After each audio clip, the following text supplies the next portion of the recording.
بسم الله الرحمن الرحیم. ایمان هودن د حضرت هود علیه السلام ایمان. ولم تجد او مندنک عاد عادیانو جوابا جواب وما علموا ان پویدل چې کیف یجیبون هودن چې څنګه جواب ورکړي حضرت هود علیه السلام ته. موندنک عادیانو جواب او نه پوهیدل چې هود علیه السلام ته څنګه جواب ورکړي. ولکنهم او لیکن قالو اوی ویل لما هر کله عجزو چې عاجز شول چې قد غضبت علیک آلهتنا چې پتا باندې زمون خدایان غوسه شول. قد غضبت غوسه شول علیک پتا باندې آلهتنا زمونگا خدایان.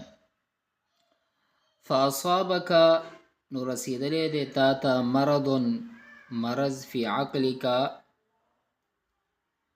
یعنی په عقل ستا کې. فاصابک مرض فی عقلک نو ځکه ستا په عقل کې مرض پیدا شو چې کله دوی عاجز شو دی ویلې چې بس جواب خو ورسره نه و چې زمون خدایان تا ته غوسه شوي دي او ستا چې دی په عقل کې مرض پیدا شو. وقد او په تحقیق سره وقع واقع شو علیک پتا باندې وبال مصیبت من الالهتی د خدایانو لخوا. ویلې چې وقد وقع علیک وبال من الالهتی او پتا باندې وبال پریوتو د خدایانو د طرف نه مصیبت پریوتو.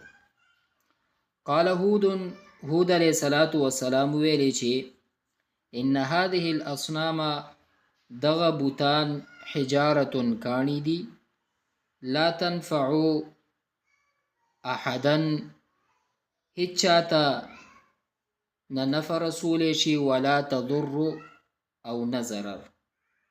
حضرت هود علیہ السلام وی چې دغه بوتان کانی دي هیچ چاته نه نفع رسول شي او نه ضرر.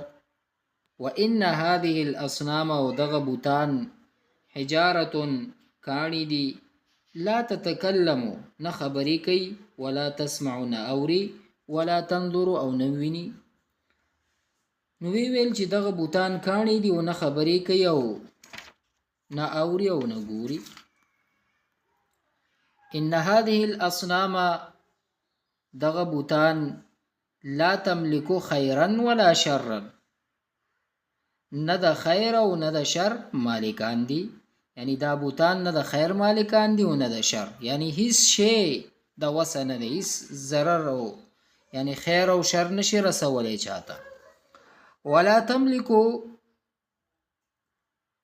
لاحد نفعا ولا ضرا او نه چاته نفع او ضرر رسول تاوان لري، یعنی مالکان ندي، یعنی د دې پدی باندې وسنه د چې چاته ورسي.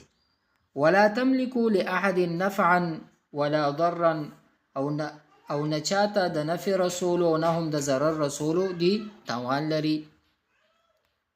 وانکم ايضا او بشک تاسو هم د کرنګي لا تملكون خيرا ولا شرا او تاسو هم نه چاته خیر رسولې شي ولا شرا او نه شر هیڅ شي چاته نشي رسولې. ولا تملكون لي او نه ماته نفع رسولې شي ولا ضرا او نه ضرر، یعنی نه ماته نفع رسولې شي نه ضرر. اني بشک ز لا اؤمن ز ایمان نراوړم به الہتکم ستاسو په معبودانو ستاسو په خدایانو باندې چې تاسو جوړ کړی دي. ولا اخافهم او نه زیریګم دا غینا، یعنی اغوینه زیریګم هم نه. انی بشک ز بریء بیزار یم مما داغسنا تشرکون چې تاسو ور باندې شرک کوئ. انی بریء مما تشرکون بشک ز بیزار یم هغه سنه چې تاسو ور باندې شرک کوئ. ولا اخافکم او نه در نزیریګم ایضا امدکرنګي فکیدونی بس نو تدبیر جوړ کړئ.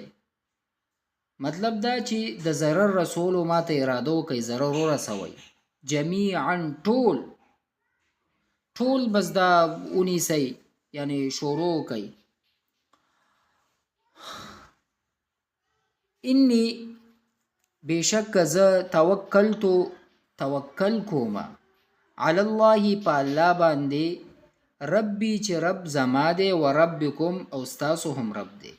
یعنی انی توکلت علی الله ربي و ربکم، زه په الله توکل کوم چې زما هم رب دی ستاسو هم رب دی. کل شیء هر یو شیز تحت یده داغه ما تحت یعنی داغه قدرت لاندې دی. ولا تسقط نغرزیږي ورقه یو پاڼه الا مگر باذنه په اذن ده هغه، یعنی ولا تسقط ورقه الا باذنه هیڅ پاڼه هم داغه حکم نه بغیر نه پروزی. هر یو شیز داغه قدرت لاندې دی. زه هغه رب باندې زه توکل کوم چې ستاسو رب دی او زما رب دی.